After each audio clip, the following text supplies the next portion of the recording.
नमस्कार दोस्तों, स्वागत है आपके अपने चैनल गुनाह द क्राइम स्टोरी। मैं ऋषि हाजिर हूँ आपके लिए एक नई कहानी लेकर। आज की कहानी उत्तर प्रदेश के मुरादाबाद जिले की है। इसी जिले में एक थाना लगता है कटघर। इसी थाने के अंतर्गत एक गांव है देवापुर। देवापुर गांव के बगल से एक नदी गुजरती है, रामगंगा नदी।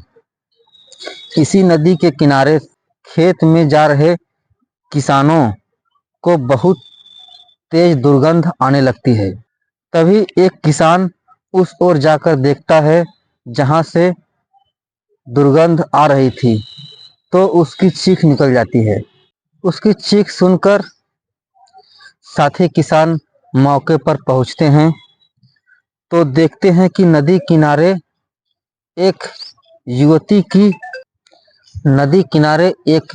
की सर कटी लाश पड़ी हुई है और ये तेज दुर्गंध उसी लाश से आ रही है।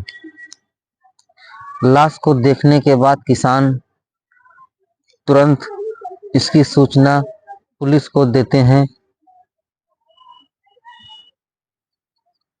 लाश मिलने की खबर से कटघर पुलिस फॉरेंसिक टीम के साथ घटनास्थल पर पहुंचती है।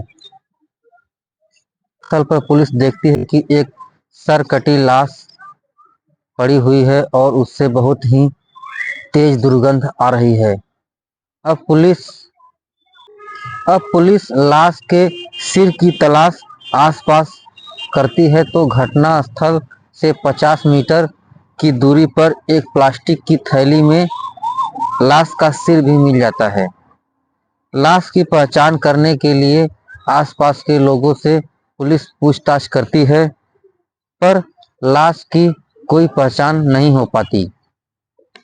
लाश की पहचान न होने पर पुलिस लाश की फोटो को व्हाट्सएप, फेसबुक इत्यादि सोशल मीडिया प्लेटफॉर्म पर डालती है ताकि अगर किसी के परिचित की लाश हो तो आकर पुलिस से संपर्क करे। साथ ही आसपास के जिले के थानों में भी लाश की तस्वीर भेजती है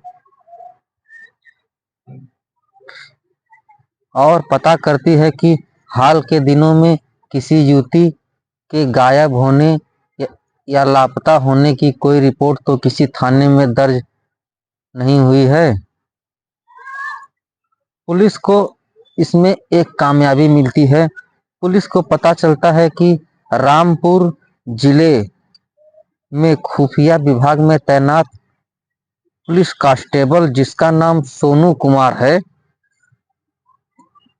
उसने 15 अक्टूबर 2024 को सोनू कुमार ने रामपुर के सिविल लाइन थाने में एक केस दर्ज कराया है कि उसकी पत्नी जिसका नाम रिंकी सिंह है, जो खुद भी एक महिला थाने में पुलिस हेड कांस्टेबल के पद पर तैनात है, वह अचानक घर छोड़कर कहीं चली गई है।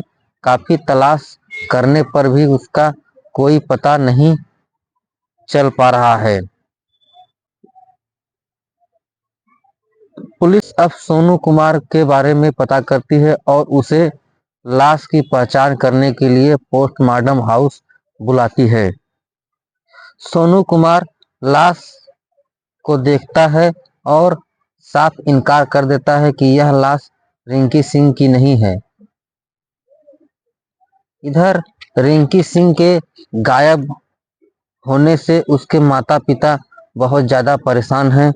वह बार बार अपने दामाद से पूछते हैं कि मेरी बेटी कहाँ है, तो सोनू कुमार कहता है कि वह 15 अक्टूबर को घर छोड़कर चली गई है और मैंने इसका पुलिस में रिपोर्ट भी दर्ज करा रखी है। अब रिंकी सिंह के माता पिता पुलिस के पास पहुंचते हैं तो पुलिस रिंकी के माता पिता को लाश की पहचान करने के लिए मुर्दा घर बुलाती है। लाश को देखते ही रिंकी की मां हीरावती देवी फूट फूट कर रोने लगती है और पुलिस यह समझ जाती है कि यह लाश और किसी की नहीं बल्कि पुलिस कांस्टेबल रिंकी सिंह की ही है।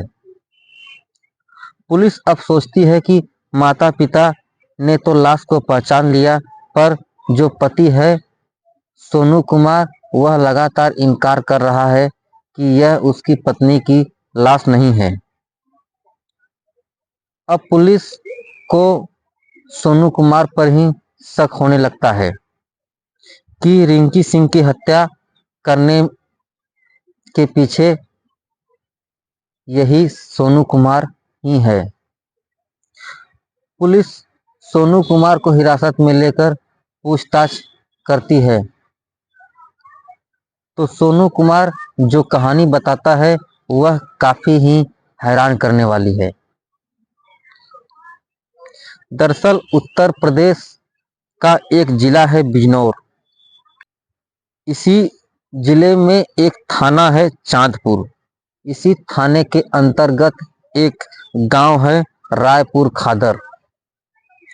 इसी गांव का रहने वाला सोनू कुमार और इसी गांव से 7 किलोमीटर दूर एक दूसरा गांव पड़ता है दरबड, जो कि इसी चांदपुर थाने के अंतर्गत आता है। इसी दरबड की रहने वाली रिंकी सिंह, दोनों की नौकरी उत्तर प्रदेश पुलिस में सन 2011 में लगती है। दोनों की ट्रेनिंग साथ साथ होती है। ट्रेनिंग के दौरान ही दोनों की दोस्ती हो जाती है और दोस्ती कब प्यार में बदल जाती है इसका उन लोगों को पता भी नहीं चल पाता। ट्रेनिंग पूरी होने के बाद दोनों अपने अपने परिवार से शादी की बात करते हैं। दोनों के परिवार वाले इस शादी के लिए मान जाते हैं और दोनों की शादी धूमधाम से कर दी जाती है। शादी के बाद दोनों की पोस्टिंग संभल जिले में होती है। कुछ साल बीतते हैं तो रिंकी सिंह 2 प्यारे प्यारे बेटों को जन्म देती है। परिवार में और खुशियां आ जाती हैं और धीरे धीरे बच्चे बड़े होने लगते हैं। तभी साल 2022 में इनकी पोस्टिंग संभल जिले से रामपुर जिले में हो जाती है। दोनों रामपुर जिले के लक्ष्मी नगर में मकान लेकर रहने लगते हैं। लगभग 1 साल पहले 2023 में सोनू कुमार को पता चलता है कि गांव के ही एक आवारा और शराबी किस्म के लड़के के साथ उनकी पत्नी रिंकी सिंह का अवैध संबंध है।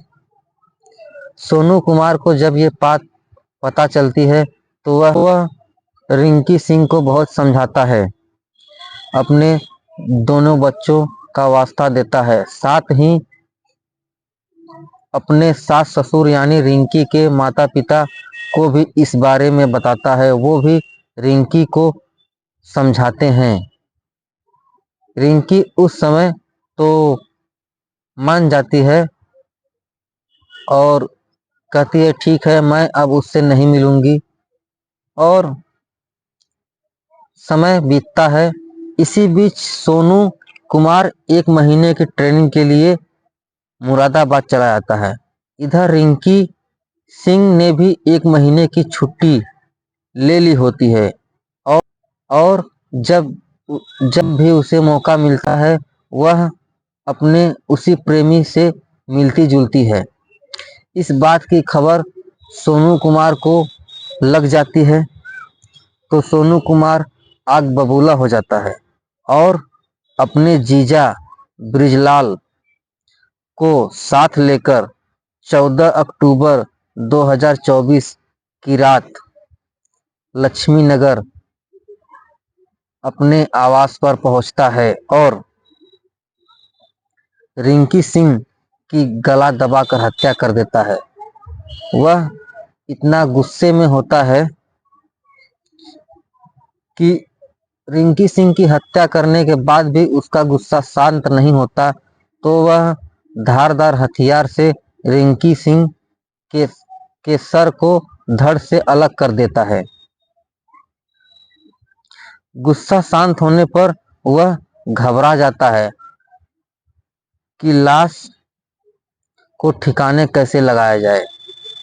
फिर वह अपने जीजा ब्रिजलाल के साथ उसी की कार में रिंकी सिंह की लाश रखकर लक्ष्मी नगर से 30 किलोमीटर दूर मुरादाबाद बाईपास के निकट रामगंगा नदी पर पहुंचता है और सोचता है कि रात के समय में लाश अगर नदी में फेंक दी जाए तो लाश बहकर दूर चली जाएगी और किसी को नहीं मिलेगी और रिंकी सिंह का कोई पता भी नहीं चल पाएगा। यही सोचकर वह लाश को नदी में फेंकता है, पर अंधेरा होने के कारण वह देख नहीं पाता कि लाश नदी में न जाकर नदी के किनारे झाड़ियों में गिर जाती है। और सोनू कुमार और ब्रिजलाल ये सोचकर निश्चिंत होकर वहां से चले जाते हैं कि लाश अब पानी में बह गई, अब रिंकी सिंह का कोई पता नहीं चल पाएगा। इधर जब 2-3 दिन बाद तेज दुर्गंध के कारण किसानों को लाश दिखती है तो वह पुलिस को फोन करते हैं। पुलिस जांच पड़ताल करती है और सोनू कुमार और उसके जीजा ब्रिजलाल पकड़े जाते हैं। दोनों को जेल हो जाती है। देखिए इस कहानी में क्या नहीं था रिंकी सिंह के पास। पति पत्नी दोनों के पास सरकारी नौकरी, धन दौलत, घर मकान, 2 प्यारे बच्चे, पर एक नाजायज रिश्ते ने भरा पूरा परिवार तबाह कर दिया। रिंकी सिंह की हत्या कर सोनू कुमार भी जेल चला गया और अब बच्चे जिनका उज्जवल भविष्य होना चाहिए था, उनका भविष्य अंधकार में हो गया। 2 प्यारे बच्चों की देखभाल कौन करेगा, ये कोई नहीं जानता। आज की कहानी में सिर्फ इतना ही। मिलते हैं कल किसी और कहानी के साथ। जय हिंद, जय भारत।